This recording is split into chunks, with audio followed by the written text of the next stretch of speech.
मसीह यीशु के बाबरकत फ़तमंद और पुरजलाली नाम में मसीही नुक्ता नज़र देखने वाले तमाम नाजरीन को इवेंजलिस्ट नीलम अगस्टिन की तरफ से सलाम कबूल हो।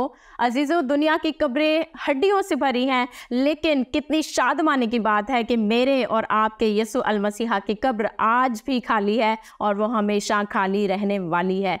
आप सबको आज रेज़रेक्शन डे स्पेशल एपिसोड में हम खुशामदीद और वेलकम कहते हैं और आप सबको ईद क़यामतुल मसीह की ढेरों ढेर खुशियाँ मुबारक कहते हैं। और हम तहे दिल से खुदा उनकी शुक्रगुजारी करते हैं कि एक और ईद और एक और बड़ा स्पेशल डे हम अपने खुदा के साथ और अपने लव्ड वंस के साथ, अपने अजीज़ व अकारब के साथ सेलिब्रेट कर रहे हैं और खुशियों को बांट रहे हैं। इसी के साथ साथ जहां हम खुशियों को बांट रहे हैं, ज़रूरी है कि कलाम अक़दस की बातों को भी सीखा जाए। और आज जिस मौजू पर हम बात करेंगे वो है ज़िंदा हुआ मेरा और आपका यीशु अल मसीहा। और इस मौजू पर बात करने के लिए हमने खुदा के ज़बरदस्त सूरमा को अपने सेट्स पर मदऊ किया है, जो कि किसी तारुफ के मोहताज नहीं है।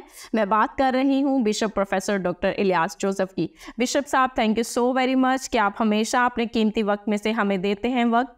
और इसी के साथ साथ आपको और आपके पूरे ख़ानदान को मसीही नुक्ता नज़र की पूरी टीम की तरफ से ईद क़यामतुल मसीह की खुशियाँ बहुत मुबारक हों। Thank you. आपको भी और आपकी तमाम टीम को भी ये खुशियाँ मुबारक हों और खुदा कसरत के साथ इस साल बरकतों के साथ मामूल रखें। आमीन आमीन। बिशप साहब, इसी के साथ साथ अगर मैं आपसे पहला सवाल करूं तो वो ये होगा कि जब हम अहद अतीक का मुताला करें तो वहाँ पे हमें मूसा नबी का जिक्र मिलता है कि मूसा नबी ने किस तरह से बनी इसराइल कौम को मुल्क मिस्र की गुलामी में से निकाला।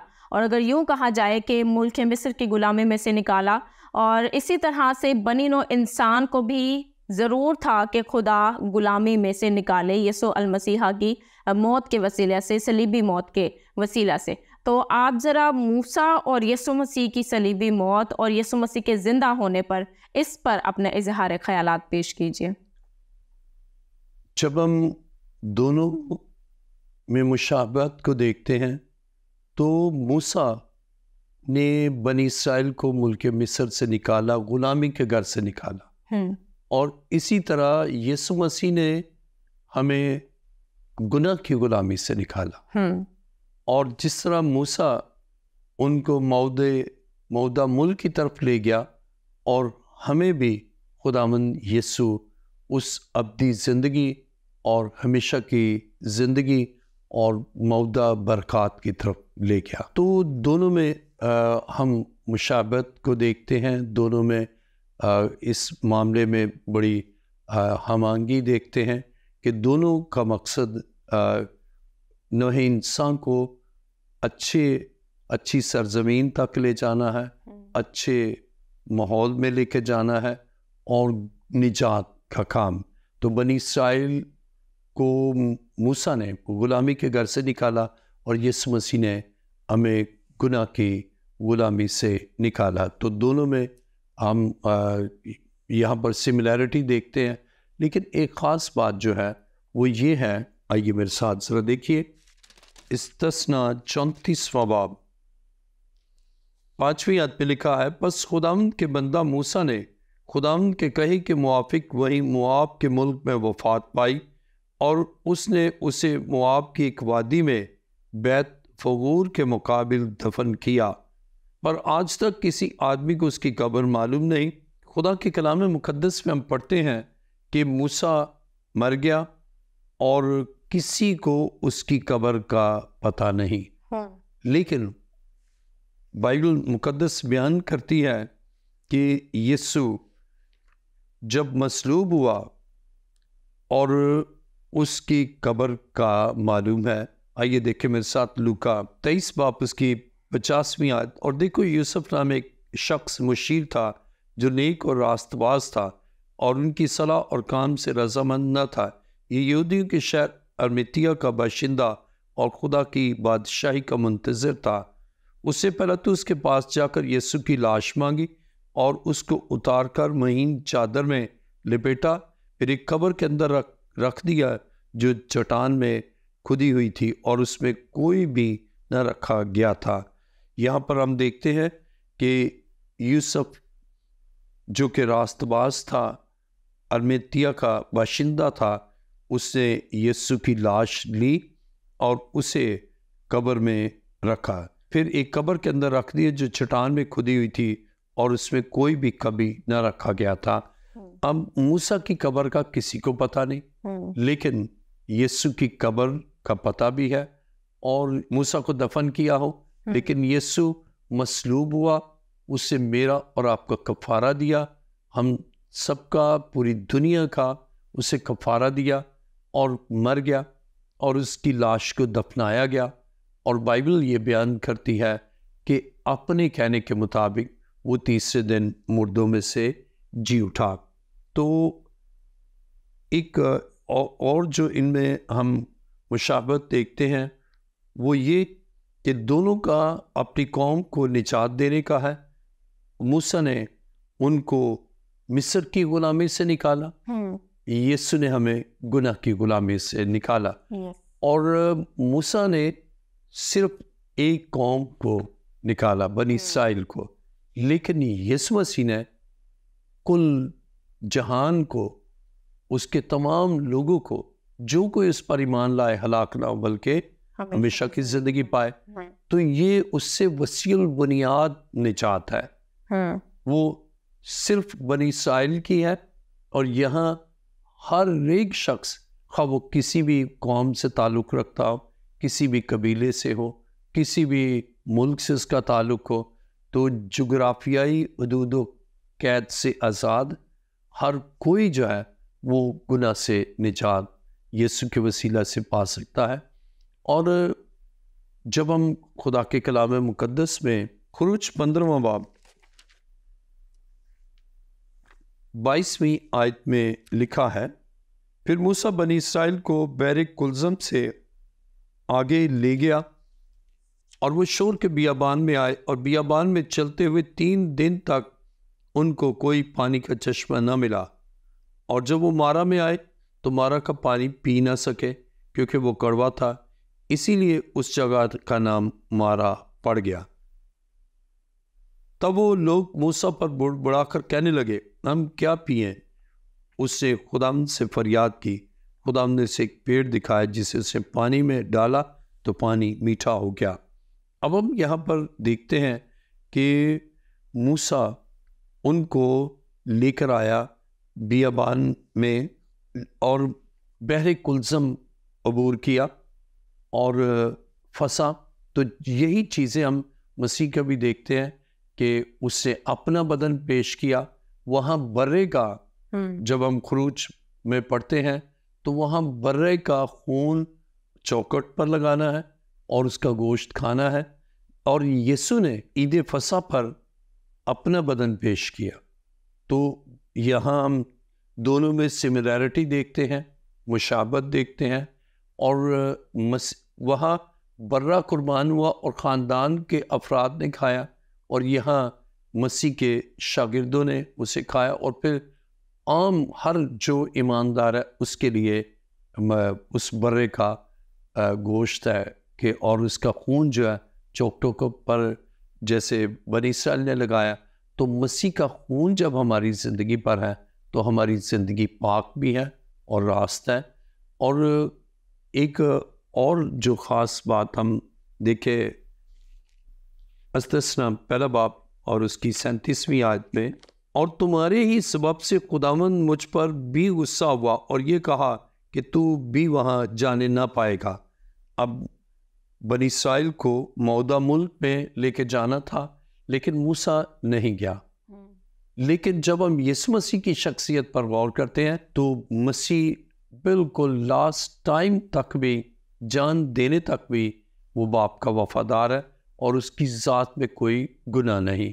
और खुदा बाप खुश थे, बल्कि जब बपतिस्मा लिया तो उस वक्त ही कहा कि ये मेरा प्यारा बेटा जिससे मैं खुश हूँ। तो यीशु मसीह की शख्सियत हम यहाँ पर नुमाया देखते हैं कि उसकी ज़ात में गुनाह नहीं। और कलाम मुकद्दस में जब हम यहूदा का आम ख़त पहला बाब उसकी 9वीं आयत में लिखा है, लेकिन मुकर्रब फरिश्ता मिकाइल ने मूसा की लाश की बाबत इब्लीस से बहस व तकरार करते हुए लानतान के साथ उस पर नालिश करने की जुर्रत न की, बल्कि ये कहा कि खुदावंद तुझे मलामत करे। अब हम यहाँ पर देखते हैं कि उसके मरने के बाद इब्लीस बहस व तकरार करता है, लेकिन यीशु मसीह की मौत के बाद इब्लीस का सर कुचला गया है और वो बहस व तकरार नहीं कर रहा, और बल्कि कलाम मुक़द्दस में मसीह ने उसके सर को कुचला, जो पेशनगोई पैदाइश से बाप की 15वीं आयत में है। और इस बिना पर हम मसीह की शख्सियत को देखते हैं कि वो फातेह के तौर पर हमें मिलता है कि वो उसने जो सलीबी मौत भी गवारा की, तो अज खुद उसने कुर्बानी दी है। और इसमें जो आम बकरा है वो क्या करता है, नहीं चाहता कि उसको कुर्बान किया जाए, उसे ज़बरदस्ती कुर्बान करते हैं, लेकिन वो कुर्बानी, तो यीशु ने बरज़ा रग़बत कुर्बानी दी है। और जब इनके जीवने की बात हम कहें तो उसमें यीशु जलाल के साथ, बड़ी कुदरत के साथ मौत और कब्र पर फतह पाकर मुर्दों में से जी उठा है। बिल्कुल, और ये एक्सीडेंटली नहीं हुआ, बल्कि बहुत सारे अंबिया कराम ने और यीशु मसीह ने खुद कहा कि मैं मुर्दों में से जी उठूँगा। जहाँ तक रही गोश्त की बात के पुराने आहदनामे में अगर हम मुताला करें तो वहाँ पे बैलों और बछड़ों को जो कुर्बानी करते थे और फिर उसके बाद उनका गोश्त खाते थे। लेकिन यीशु मसीह ने जब कुर्बान हुए और जब यीशु मसीह की कुर्बानी को हम यादगिरी के तौर पर मनाते हैं, तो यीशु मसीह के बदन यानी कि हम रोटी में शरीक होते हैं। इसी के साथ साथ बिशप साहब, मैं आपसे पूछना चाहूँगी कि बहुत सारे दीगर मज़ाहिब के लोग आज भी इस कश्मकश में मुब्तला है कि क्या वाकई यीशु मसीह मुर्दों में से जी उठा है। तो ये तो दीगर मज़ाहिब का नुक्ता नज़र है, आपके मुतालिक मसीही नुक्ता नज़र क्या है? मसीही नुक्ता नज़र तो वाज़ेह है कि यीशु मुर्दों में से जी उठा है। चूँकि हम खुदा के कलाम पर ईमान रखते हैं और कलाम मुक़द्दस में उसके जी उठने की बाबत हमें मिलता है। लूका की इंजील 24वां बाब और उसकी पहली आयत में लिखा है, सब्त के दिन तो उन्होंने हुक्म के मुताबिक आराम किया, लेकिन हफ्ता के पहले दिन वो सुबह सवेरे ही उन खुशबूदार चीज़ों को जो तैयार की थी लेकर कब्र पर आई, और पत्थर को कब्र पर से लुढ़का हुआ पाया, मगर अंदर जाकर खुदा यीशु की लाश ना पाई। और ऐसा हुआ कि जब वो इस बात से हैरान थी तो देखो, दो शख्स बर्राक पोशाक पहने उनके पास आ खड़े हुए। जब वो डर गई और अपने सर जमीन पर झुकाए तो उन्होंने उनसे कहा कि जिंदा को मुर्दों में क्यों ढूंढती हो, वो यहाँ नहीं बल्कि जी उठा है। याद करो कि जब वो गलील में था तो उसने तुमसे कहा था, ज़रूर है कि इब्ने आदम गुनहगारों के हाथ में हवाला किया जाए और मसलूब हो और तीसरे दिन जी उठे। उसकी बातें उन्हें याद आईं। अब हम कलाम मुक़द्दस में पढ़ते हैं कि यीशु अपने कहने के मुताबिक मुर्दों में से जी उठा है। तो मसीह अपने कहने के मुताबिक जी उठा है। और जो दीगर मज़ाहिब या दीगर अक़वाम इस हकीकत से इनराफ़ करती हैं, तो चूँकि मसीह ज़िंदा है वो खुद उनसे मिलता है। और हम साबित क्या करें, बल्कि इस बात का सबूत ये है कि उसकी कब्र खाली पड़ी है। इस बात का सबूत ये है कि वो जिंदा है और ख़ुद उनसे मिलता है। और मसीह जिंदा होने के बाद अपने शागिर्दों से मिला, चूँकि शागिर्द उसके साथ रहे थे, शब व रोज़ उसके साथ रहे थे, इसलिए जब उनसे मिला तो उन्हें पता चला कि ये वही यीशु है। और उन्हें याद आया कि उसने खुद कहा था कि मैं जी उठूँगा। और उसके जी उठने की बाबत जब हम मत्ती रसूल की इंजील को पढ़ें, मत्ती की इंजील 27वां बाब 62वीं आयत, दूसरे दिन जो तैयारी के बाद का दिन था, सरदार काहिन और फरीसियों ने पिलातुस के पास जमा होकर कहा, खुदावंद हमें याद है कि उस धोखेबाज से जीते जी कहा था, मैं 3 दिन के बाद जी उठूँगा। बस हुक्म दे कि 30 दिन तक कब्र की निगहबानी की जाए, कहीं ऐसा ना हो कि उसके शागिर्द आकर उसे चुरा ले जाएं और लोगों से कह दें कि वो मुर्दों में से जी उठा है। ये पिछला धोखा पहले से भी बुरा हो। पिलातुस ने उनसे कहा, तुम्हारे पास पहरे वाले हैं, जाओ जहां तक तुमसे हो सके उसकी निगहबानी करो। बस वो पहरे वालों को साथ लेकर गए और पत्थर पर मोहर करके कब्र की निगहबानी की। अब हम यहाँ पर पढ़ते हैं कि ना सिर्फ मसीह के शागिर्द, ना सिर्फ मसीह खुद उससे कहा, ना सिर्फ उसके शागिर्दों ने सुना, बल्कि जिन्होंने उसे सलीब पर चढ़ाया है वो भी इस बात को बयान करते हैं कि उसे कहा था कि 3 दिन के बाद जी उठूंगा। तो मसीह तो अपने कहने के मुताबिक जी उठा है। जो वो फरमाता है वो ज़हूर में आता है, और उससे कहा था कि मैं जी उठूंगा, लिहाजा वो जी उठा है। और दूसरे जो नहीं मानते, अब जिस तरह इन्होंने पहरेदार बैठाए, तो कलाम मुकद्दस में हम पढ़ते हैं कि सबसे पहले मसीह उन्हें ही नजर आया, और उसके बाद यानी कि पहरे वालों ने उसे देखा, खवातीन ने देखा, फिर उसके शागिर्दों ने देखा, फिर उसके बाद यानी मसीह के जी उठने को हम नहीं साबित करते बल्कि मसीह खुद ही साबित करता। क्योंकि वो जिंदा है। जो जिंदा ना हो उसके जिंदा होने को तो हम साबित करें, लेकिन वो खुद जिंदा है, वो खुद उनसे मिलता है और उनके दिलों को भी बदलता, ख्यालों को बदलता, क्योंकि वो जिंदा है।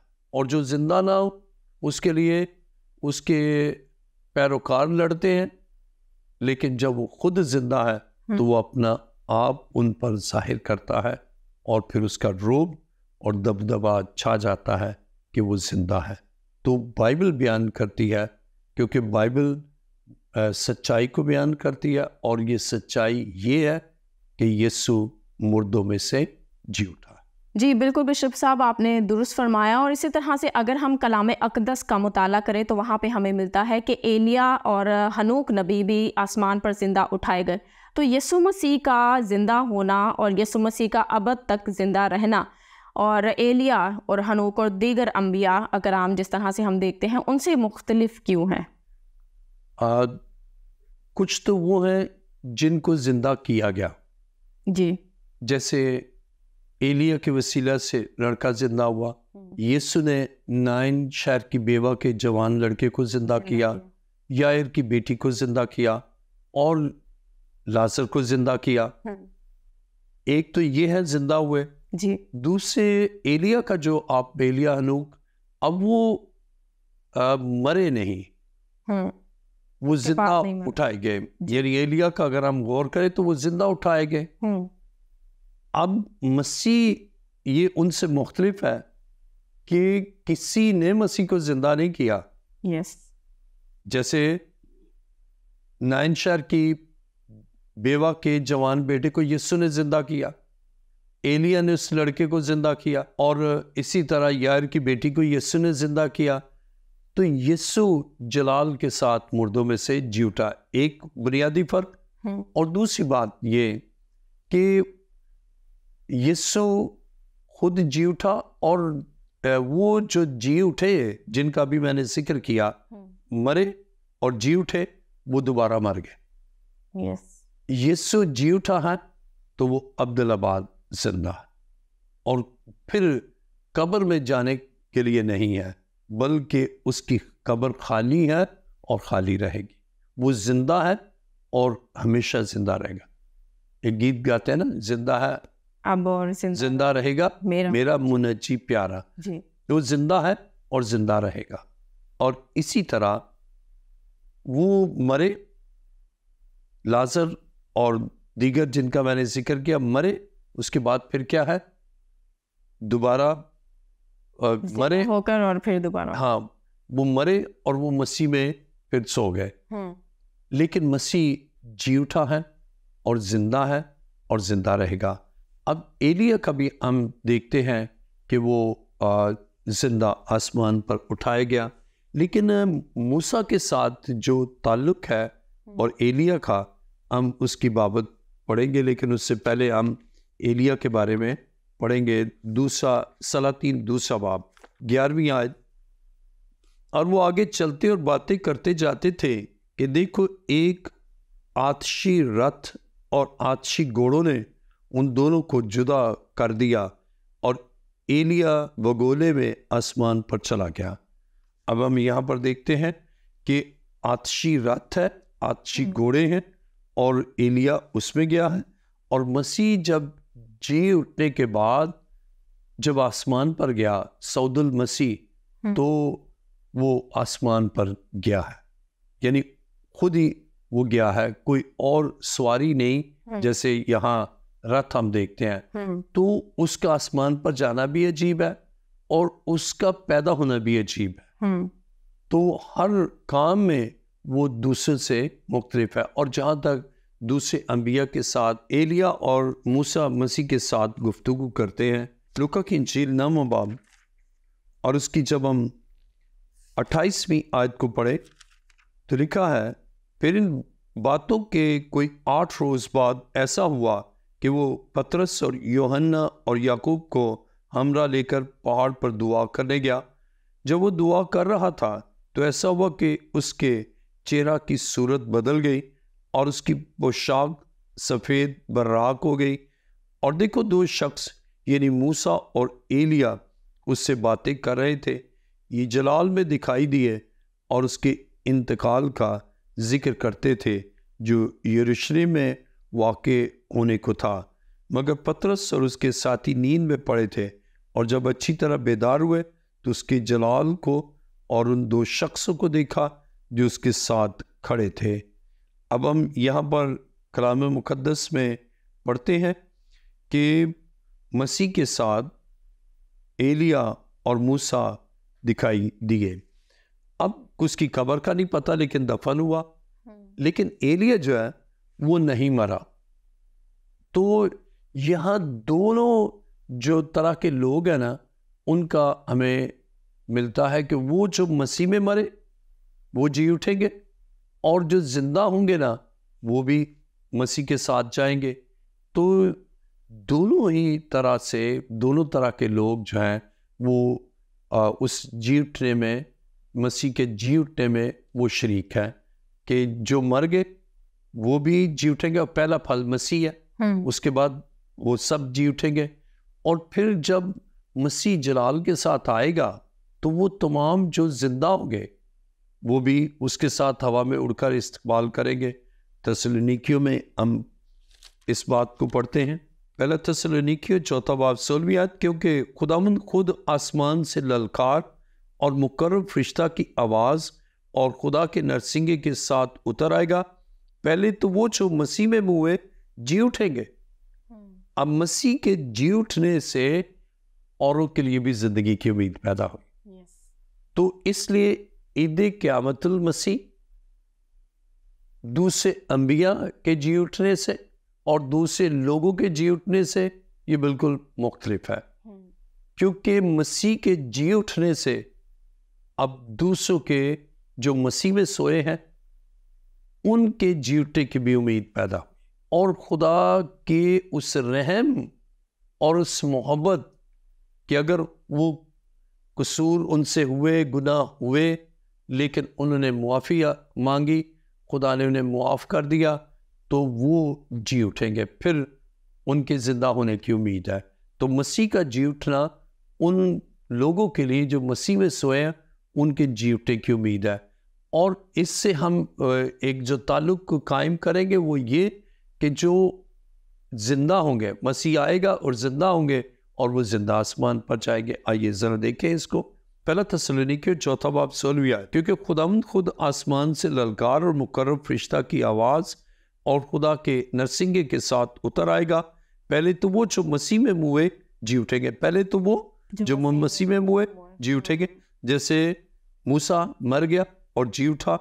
और 17वीं आयत, फिर हम जो जिंदा बाकी होंगे उनके साथ बादलों पर उठाए जाएंगे ताकि हवा में खुदावंद का इस्तकबाल करें और इस तरह हमेशा खुदावंद के साथ रहेंगे।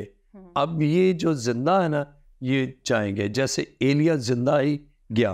तो मसीह यीशु का जी उठना नौए इंसान के लिए बहुत अजीम काम है खुदा।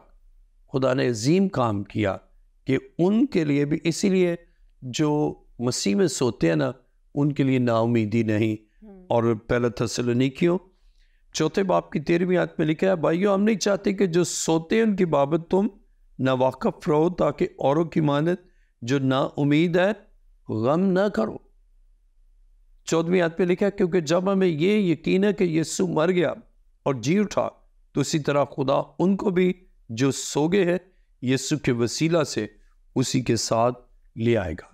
तो मसीह के जी उठने से अब नौहे इंसान को जो मर गए हैं उनके जी उठने की उम्मीद है, और वो जो खुदामंद में सोए हैं फिर वो अब्दुल्लाबाद जीते रहेंगे और खुदामंद के साथ रहेंगे। और वो भी जो जब मसीह आए अपने जलाल में और जिंदा होंगे वो उसके साथ जाएंगे। तो ये दोनों ही मूसा के साथ भी कि वो मर गए और फिर जाएंगे उसके साथ, और एलिया का भी कि वो जिंदा है और वो उसके साथ जाएंगे।